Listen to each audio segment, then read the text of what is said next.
All right, guys, I'm going to go ahead and video a bunch of these. We got a bunch of diags to do. I got Craig's truck here, 03. It's got a full set of injectors in it, like 40,000 miles ago, something. Running bad on a couple cylinders. We're just going to take a look around here.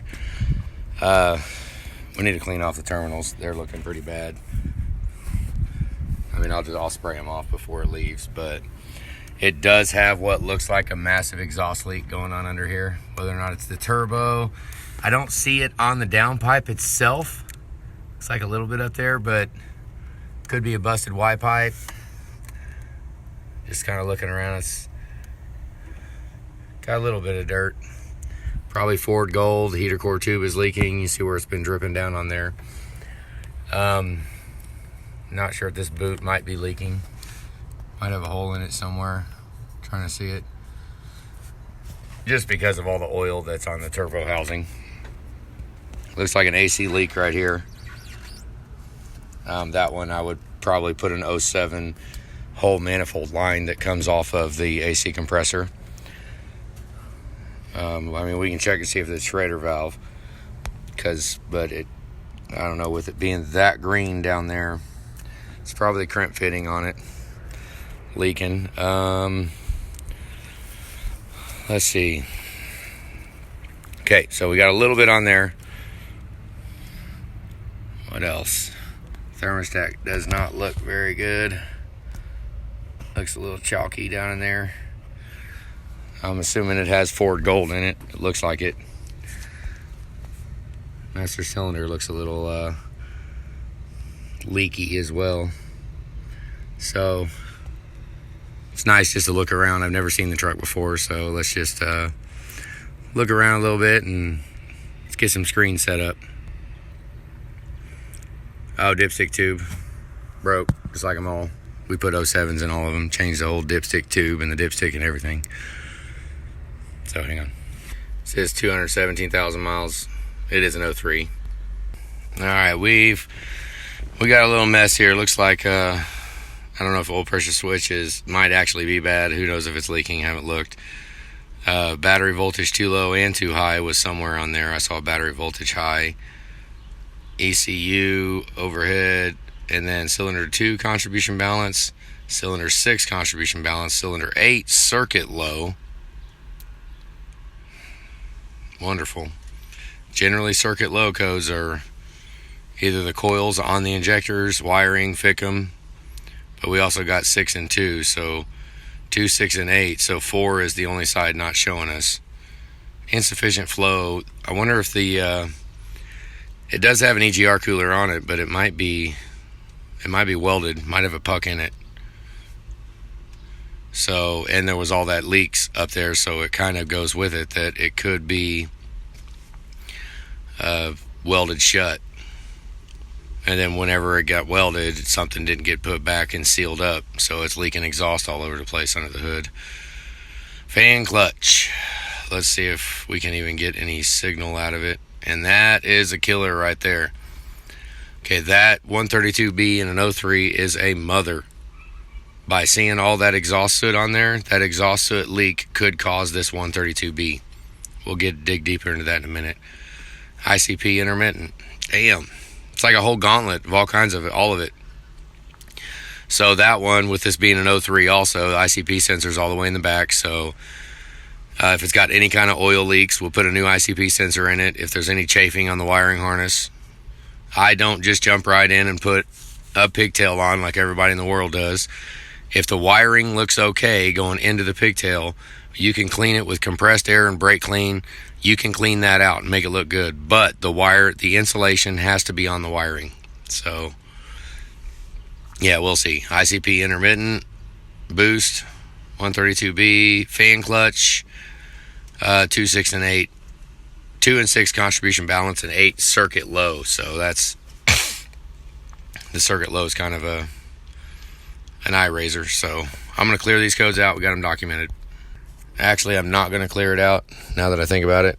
I do that too much. 03s. If I clear it out, it'll we need to see if the VGT learn strategy is still in there. Because when you clear the codes, it resets it and you have to start it all over again. So let's go in here real quick. I'll clear the codes in a minute. Okay, let's run down through this. It does not appear stuck veins. It will actually read on stuck veins. Let me go down one and see. Hang on. Oh, come on. Damn touchscreen. Hang on just a second. Let me use this mouse. Okay, there it goes. No, it does not have learn strategy in. So, but throwing all these codes, there's a lot of codes that could cause it to not. Conditions have to be correct for it to learn a vein strategy. That's strictly an 03 thing. So, let's just look around. It's 84 coolant and oil, so it's as cold of a cold start we're gonna get. We're like in a freaking heat wave. Okay, we can kind of see that. Ficum's at the top. I'll try to hold it steady.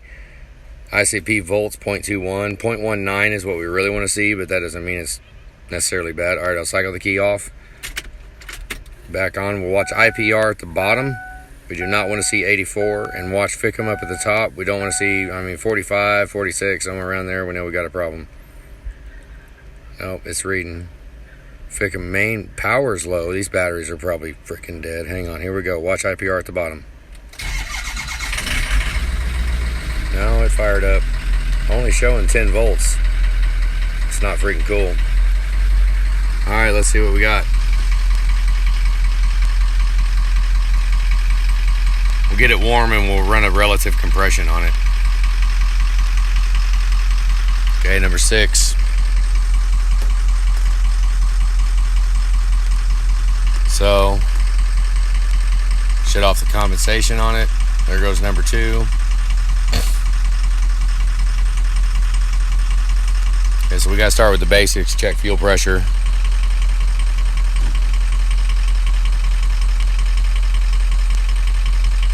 I'm just looking, seeing what it does. Okay, so right now we got number 2 and number 6. I can shut off the compensation there, and from what it did a minute ago, we'll see if number 2 comes back. And it's not. So we need to check wire. Oh, look at that. There goes number 4. We might have an improper install. Who knows? Or a crush washer burnt on the cylinder on one of those banks, or on one of the injectors on the driver's side bank. Because if number 8 should be dropping here pretty soon too, if it is a combustion gas leaking into the fuel system issue. Number 8 absolutely should drop off. We need to check wiring, fuel pressure. Hang on, let's get it inside. All right, when you got 3 bad injectors, it's not going to want to run very good. Which very well could be combustion, but if it was combustion, number 8 would be going. So who knows? We might have to push it inside, see what we got for fuel pressure, and it's find out what's up. Hang on.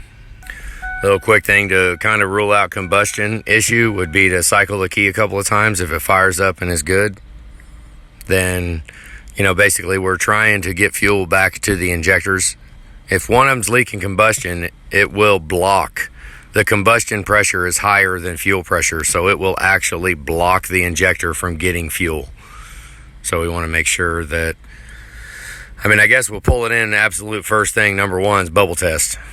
So yeah, let's cycle the key a bunch and we'll pull it in, get a bubble test done right now.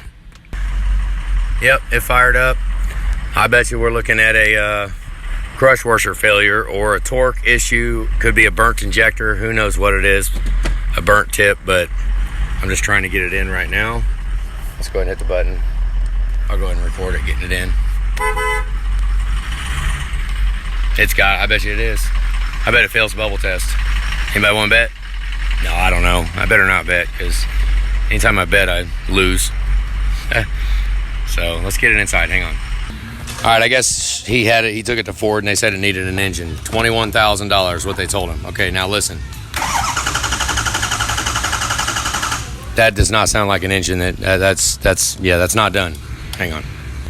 All right, that is freaking dirty as a mother. Dirty. When they're staining on top of the filter like that, yeah, we got to do something different. That's dirty. Dirty. Is it rusted in there? A little bit of staining, not bad. That's what you can, that's a little inspection on how much water has been in the fuel. So, oh well, hang on. All right, here we go. We do not want to see bubbles in there. Here we go. Boom, I told you. It's a good thing nobody bet. And it's got a broken standpipe. So put a standpipe on the list. We're getting a pretty good list here. Hope you're keeping track. We need to be writing it down on the chalkboard at the house. No, actually we'll write it down on the board here. So, but yep, so it's an injector install issue.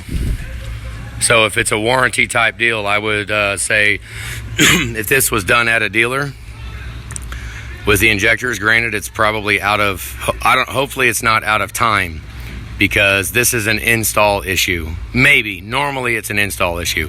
If we pull the injectors out and none of them are black, then it is an internal injector issue.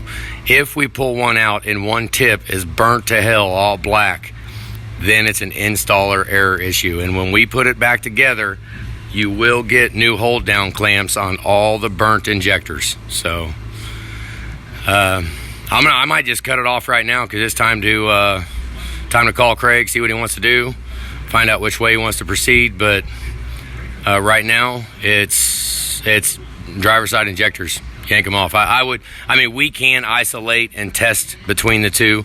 We've got fittings that we can put on and we can isolate that side without having to take glow plugs or any of that stuff out. But with how the power balance was looking, I wouldn't even mess with none of that. Just jump right to it, quit wasting time, yank the valve cover off, and pull all 4 injectors on that side. That's just where we're at. So I'll go ahead and upload this, and yeah, we'll probably continue it later if something else comes up. All right, guys, have a good day.